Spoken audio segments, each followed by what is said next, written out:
I wrote that while Dave was gone. It works in New York, where the leaves are turning, and so is my stomach. I can't get over that one. Dave! Thank you. Thank you. Thank you. Thank you, thank you, thank you. Our long national nightmare is finally over. And now, Paul, a small prayer. Please, God, don't ever let me be in prime time again. You killed. You were... No, you were fine. What is this? We've been going. We didn't do a show yesterday. Look at this little bit of nastiness here on the floor. What the hell is that exactly? Oh, my goodness. Can we, I'm not going to touch it, but something obviously left over from the sports guys, wouldn't you think? It looks sort of like sports residue, doesn't it? Sports residue. Somebody's what? Bob Costas have a long hair? No, I don't think that's left over from Bob Costas's hair. Well, and maybe you shouldn't be making fun of Bob Costas's...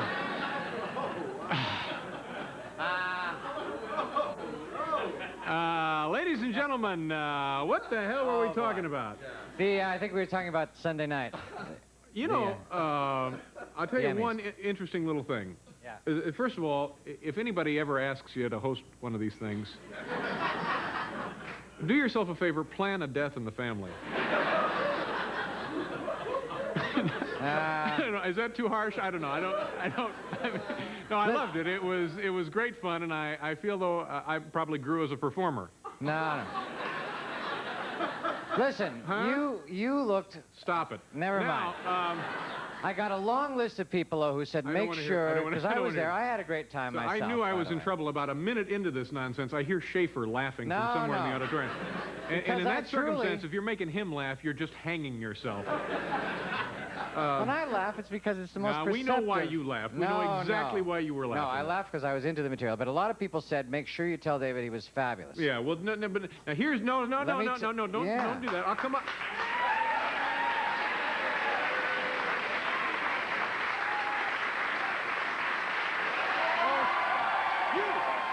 You get out of here, guys. Just get out.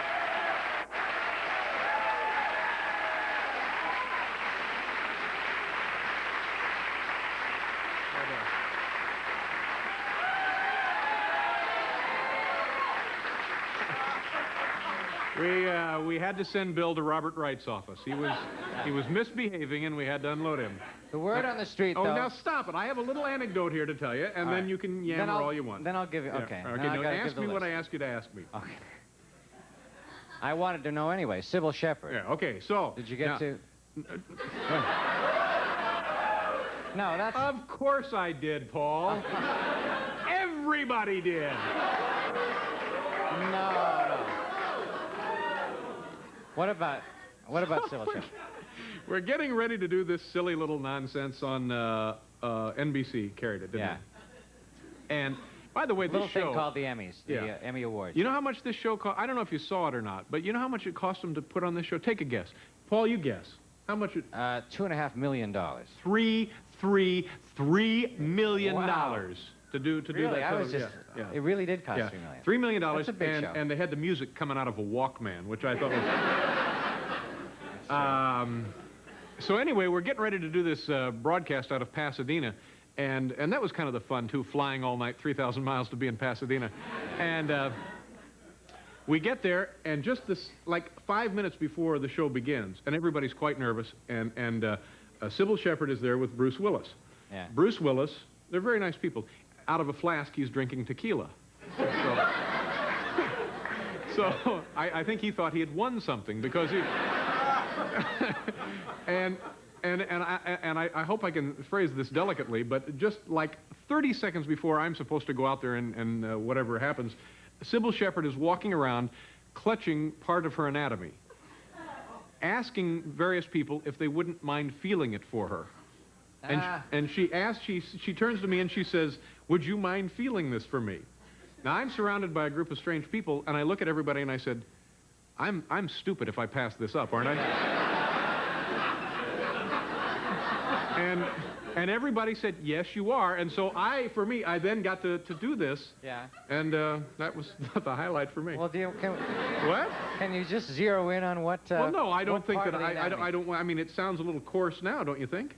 Yeah, but it, it probably to us, those of us who are making up our own stories, probably a lot coarser than maybe it really was. So. Well, no, it was all kind of good, clean fun. Good, clean fun. Yeah, like being at camp, that kind of fun. That kind of fun. Well, just give me a hint. Well, no, I mean, it's not important. It's not really that important. Was it above or below the waist? Oh, no, we're not going to get into that. But she was there with her boyfriend, so how untoward could it have been? Who is she going with now? A chiropractor. Well, now, don't start whining. Yeah, like she ought to be going out with a musician. Yeah. She doesn't get enough, out of this guy, a chiropractor? Maybe we just better go on. Anatomy work? Maybe we just better go on. Let me tell you. Work? Huh? She doesn't get enough deep tissue work out of this?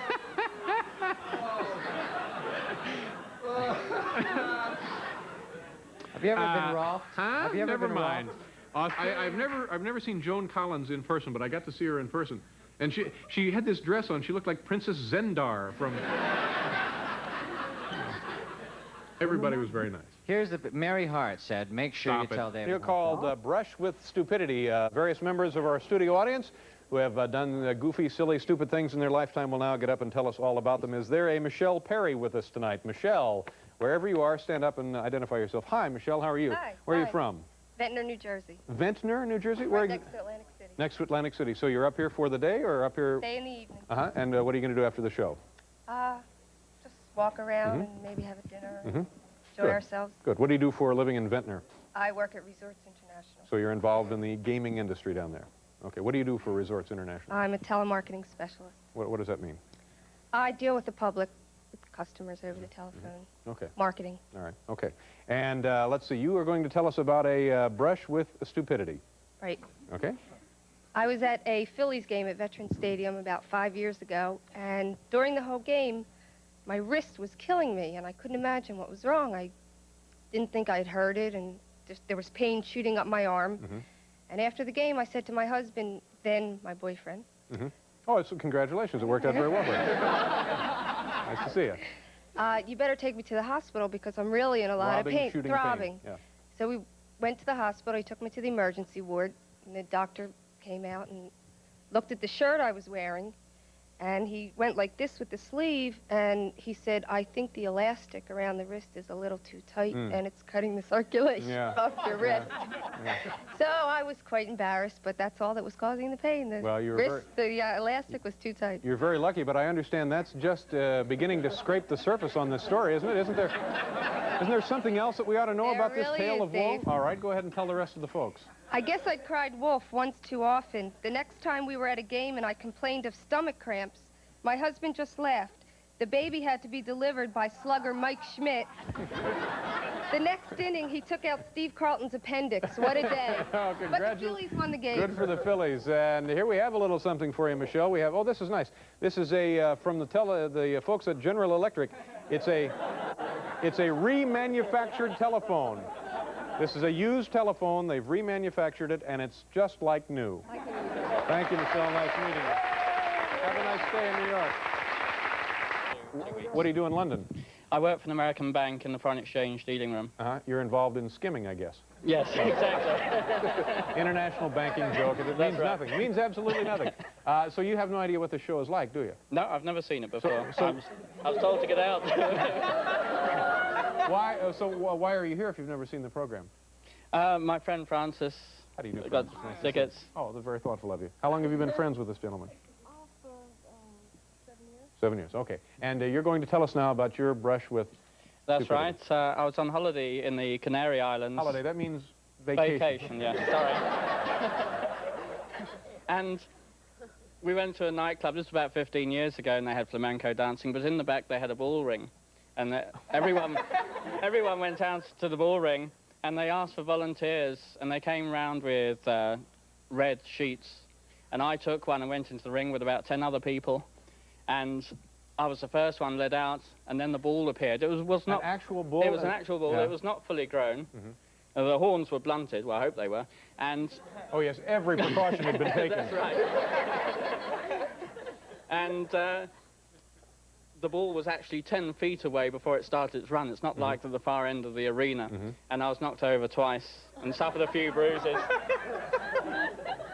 And this was the object of this? You wanted to go there to be... It was entertainment for everyone else. Of the highest degree, I would think. This is... and I was shaking so much afterwards, it was incredible. And so then what happened? That's that we know that now, but isn't there more to this story, Peter? Yes, that's correct. You would think I would have learned my lesson. Oh, maybe not. But the next day I returned to the nightclub and again entered the arena. Armed with the net and trident, I faced an even deadlier foe, Ernest Borgnine.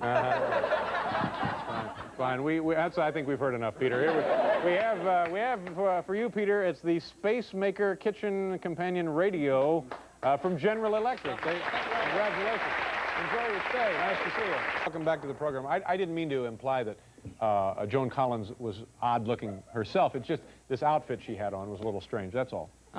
Like fenders and lightning bolts and stuff. But she's quite a handsome woman. She looks great, really. Lovely gal. Yeah, for someone in her 70s, she really is.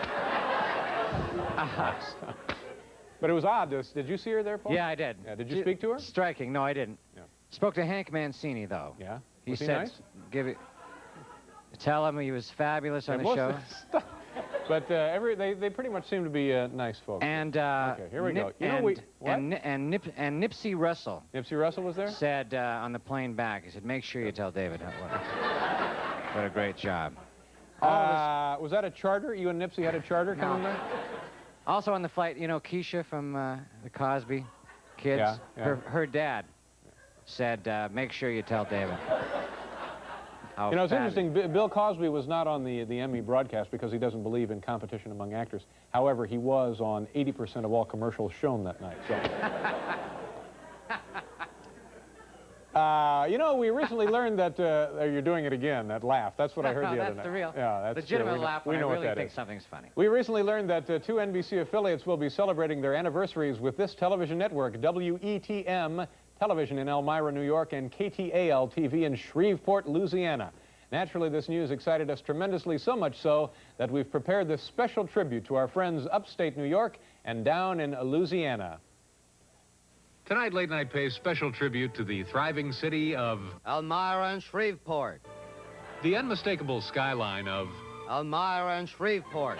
boasts skyscrapers visible 20 miles in any direction. Owing its temperate climate to the balmy breezes off Lake Seneca and the Gulf of Mexico. this urban hub is celebrated for both its scenic vistas and mighty factories supplying Fire engines and cotton. to a grateful nation. And serving the community's broadcast needs is station WETM and KTAL which TV. today celebrates 30 years and 25 years as NBC affiliates, respectively. nice work, folks, and congratulations on a job well done.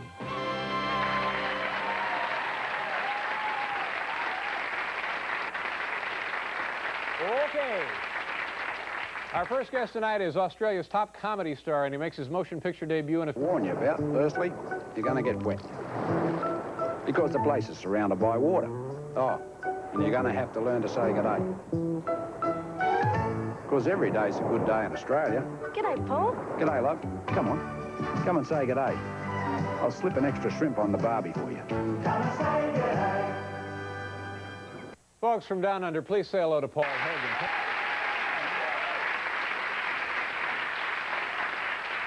Nice to see you. I think most people in this country have seen those ads, and I've certainly enjoyed them. What was the origin for those things? I guess you're probably tired of telling us about that, but people just didn't know about your country, right? You thought? Yeah, I made them up.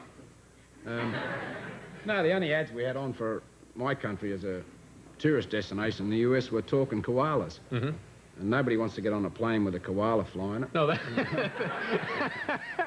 seems dangerous somehow. It's a long way to go just to see a zoo, so I figured that people go to you know, if I go round to your house because I like your company, not your furniture. All right. So I did these ads which invite you to come down there. Yeah. And they're coming down there in their millions. It's really worked, hasn't it? Oh, yeah. Yeah, now, right now, for example, we're just beginning our fall here. Today's the first day of autumn, and I guess in Australia it's your first day of spring. Yeah, Yeah, it's beautiful. Spring is nice there. Now, do people actually use those terms that you use in the commercials? If I were to go to Sydney tomorrow, would people be talking that way? Well, I'd be saying g'day. Yeah. Yeah. We speak English down there. Yeah. Better than New Yorkers do sometimes. But there's not that many differences in the language. What was the other one? Shrimp on a Barbie. Yeah, well, that's a prawn. Prawn? But you now, call what it- is a you call prawn them exactly? shrimp. A prawn's a big shrimp. You call them shrimps, but, you know, we have them that big.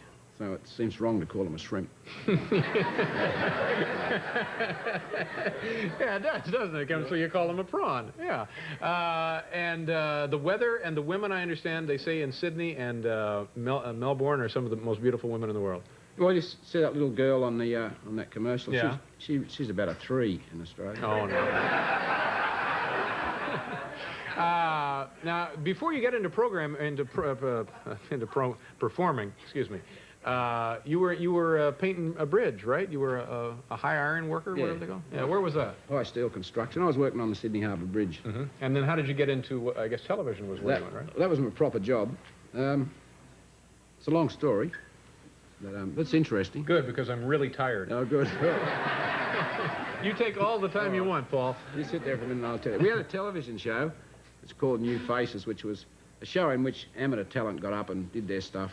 And a little panel of professional entertainers persecuted them. They were judges. Yes, Yeah. and they sat up there and said, you know, sorry about the cellulite, dear, and things like that. Oh, they would actually make fun of them. Oh, yeah. Yeah. They sort of tore them to pieces. It was like feeding the Christians to the lions every Sunday night. A very popular show? Very popular. Yeah. We're sick. And I just was watching it. I wasn't in show business or anything, but I thought it was time that one of the Christians fought back. So I wrote him a letter saying I was a tap dancing knife thrower. Knowing they'd think I was an idiot. And they said, oh, we can get this fool on and we can really humiliate him and have a picnic. So they got me on in like 2 weeks. Did they audition you at all? I refused to audition. And they thought, oh, he's a real idiot. You know, we're going to have a great time with him. And I got on, and to tap dance, I just tapped my foot and threw the knives away. And that was the tap dance and knife throw. And then I just adjudicated on these professionals. I just tore them to pieces. What kind of things did you say about them? Well, it's the kind of things they said to the amateurs. Yeah. You know, picking out the bad-fitting rug and the tremolo in their voices and what was wrong with their performance. But just the same stuff they did to everyone else. It wasn't funny. It was funny? No, it was vicious. Vicious. But did the studio audience react positively to that? Did they love it? The whole country reacted positively. Oh, that's great. I didn't win the talent quest. Yeah. So the next day now, you're all of a sudden people know you all over the country? Not quite that quick. The producer wanted me to come back, and I thought... Oh, they wanted you to come back? Yeah. Yeah. I thought, I've done a tap dance and knife thrower, so I'll go back as a shovel player. And a shovel player just bangs 2 shovels together. Yeah. You know, so the band would play, you know, da-da-da-da-da-da, and I'd go bang, throw them away, and talk again. Yeah, and then you go back and do just more comedy. Yeah, then I went back as a thunderbox player. Thunderbox. What is a thunderbox? Thunderbox is a big timber tea chest, and you can only play it once. It's a big, I'm sorry, a big timber... It's like a tea chest. A tea chest. That's why they put tea in. Yeah. It's a big plywood box thing. Oh, like a packing crate. Yeah, and a packing crate, exactly. And to play it, you sort of had to run across the stage and drive your head into it. Sort of, you can only play it once. Sure. One night. Yeah. And then you're unconscious, the paramedics come, and the party's over. Oh, no, I got a head like steel. Hang on a second here, Paul. We'll do a commercial, right? Enormous, sir. It's about the same size as USA. And the population of the United States is 230, 240 million. The population of Australia is what? 16. About 16 million. Yeah, that's 16 amazing. people. Yeah. And the origin of the country was a prison colony, correct? Yeah, the dumb pommies, you know, the British. The dumb pommies? Yeah. Why do we call them pommies? POHM, prisoners of Her Majesty. Oh, I see. All the early British migrants come out there in like this. And my ancestors were slaves. Yeah. They thought it was like Devil's Island. And they said, we found this little island down south. And they sent all their convicts and all their rabble-rousers and all their rebels down there. And they, you know, they didn't know it was a mighty big continent. All the criminals and the shifties and the rebels that escaped came to America. And all the ones that got caught went to Australia. So I guess you're a bit sharper than we are. And you have entertained for the Queen of England? Yeah, she's all right. I've forgiven her. She came to Australia, or you went to London? I've done both. Uh-huh. And what did you do for her? I played the garbophone for her, which was an instrument that I invented, which was like a trash can that you could get a tune out of. She must have been very proud. But I did.